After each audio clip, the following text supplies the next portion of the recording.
পৌরাণিক মতে দেবী পার্বতীর দুর্গার রূপের ৯টি রূপকে নবদুর্গা নামে অভিহিত করা হয়। এই ৯ রূপ হল যথাক্রমে শৈলপুত্রী, ব্রহ্মচারিণী, চন্দ্রঘণ্টা, কুষ্মাণ্ডা, স্কন্দমাতা, কাত্যায়নী, কালরাত্রি, মহাগৌরী এবং সিদ্ধিদাত্রী। প্রত্যেক শরৎকালে নবরাত্রির ৯ দিনে প্রতিদিন দেবী পার্বতীর দুর্গা রূপের এই ৯ রূপের এক এক দেবীকে পুজো করা হয়। আসলে এই ৯টি রূপ বর্তমান দেবী পার্বতীর দুর্গা রূপের মধ্যে অন্তর্নিহিত হয়ে আসে।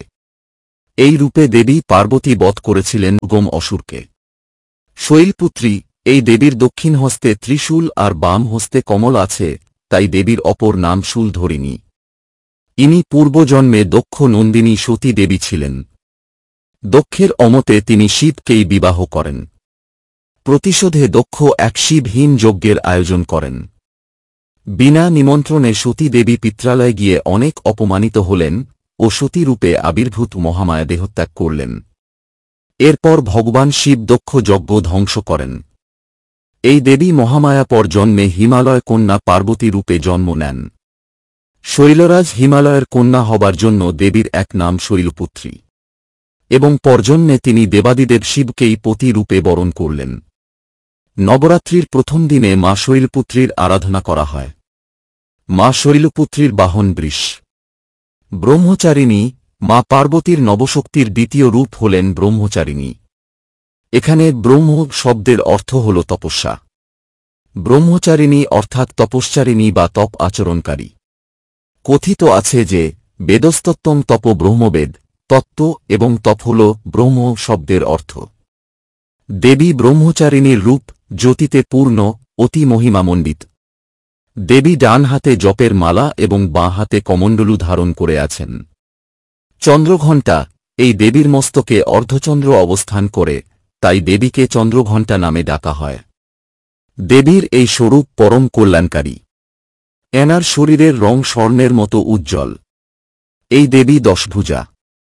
দেবীর হাতে কমণ্ডলু, তরোয়াল, গদা, ত্রিশূল, ধনুর্বাণ, পদ্ম, জপমালা থাকে। দেবী তার ঘণ্টার ন্যায় প্রচণ্ড চণ্ড ধবনীতে দুরাচারী রাক্ষস, দানব, দৈত্যদের প্রকম্পিত করেন। কুষ্মাণ্ডা, দেবী পার্বতী তার চতুর্থ স্বরূপে কুষ্মাণ্ডা নামে পরিচিতা। নবরাত্রের চতুর্থ দিনে অর্থাৎ চতুর্থী তিথিতে মাতৃপ্রাণ ভক্তগণ এই কুষ্মাণ্ডারূপেই আদ্যাশক্তিকে আহ্বান করে থাকেন। দেবী সিংহবাহিনী, ত্রিনয়নী ও অষ্টভুজা। ৮টি হাতে সুদর্শনচক্র, ধনুর্বাণ, রক্তপদ্ম, কমণ্ডলু ইত্যাদি দৃষ্টিগোচর হয়। মায়ের বামহস্তে একটি অমৃতপূর্ণ কলস রয়েছে। এখানে অমৃত ব্রহ্মের রূপক দেবী ভগবতী পার্বতী অমৃতপূর্ণ কলস অর্থাৎ ব্রহ্মজ্ঞানের আধার হাতে নিয়ে বসে রয়েছেন। স্কন্দমাতা, মা দুর্গার পঞ্চম শক্তি হল স্কন্দমাতা। স্কন্দের জননী হওয়ায় তাঁকে স্কন্দমাতা বলা হয়। এটা বিশ্বাস করা হয় যে সূর্যমণ্ডলের প্রধান দেবতা হওয়ার কারণে তাঁর সুন্দর চিত্রটি বিশ্বজুড়ে আলোকিত হয়েছে। কাত্যায়নী, এই নাম এবং রূপের সঙ্গে জড়িয়ে আছে এক পৌরাণিক কাহিনী।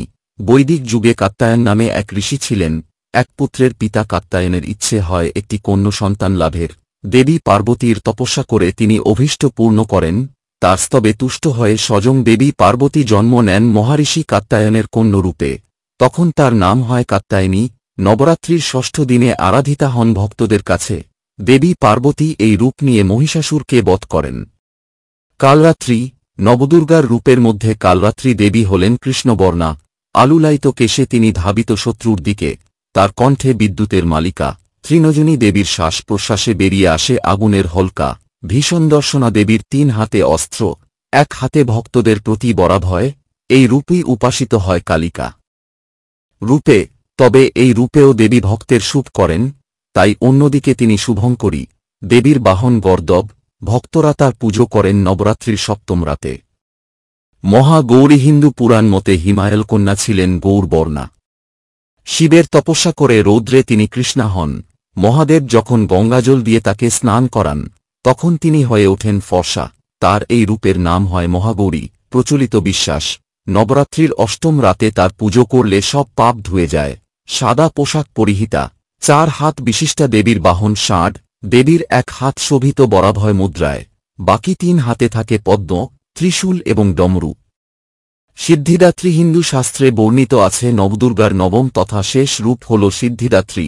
সিংহবাহিনী দেবীর 4 হাতে আশীর্বাদী মুদ্রা। তিনি সিদ্ধি দান করেন, অর্থাৎ তার উপাসনা সংসারে আসে সুখ এবং সমৃদ্ধি, সবাইকে বরাভয় দেন। এই মাতৃকামূর্তি দেবী ভগবত পুরাণে আছে। স্বয়ং মহাদেব দেবী পার্বতীকে সিদ্ধিদাত্রী রূপে পুজো করেছিলেন এবং তার ফলে মহাদেব সকল সিদ্ধি লাভ করেন। সিদ্ধিদাত্রীর আশীর্বাদেই সর্বসিদ্ধি লাভ করেন মহাদেব। নবদুর্গার শেষ রূপটি হল সিদ্ধিদাত্রী। মার্কণ্ডেয় পুরাণে সিদ্ধিদাত্রী অষ্টভুজা, ব্রহ্মবৈবর্ত পুরাণের শ্রীকৃষ্ণ জন্মখণ্ডে সিদ্ধিদাত্রী অষ্টাদশভুজা।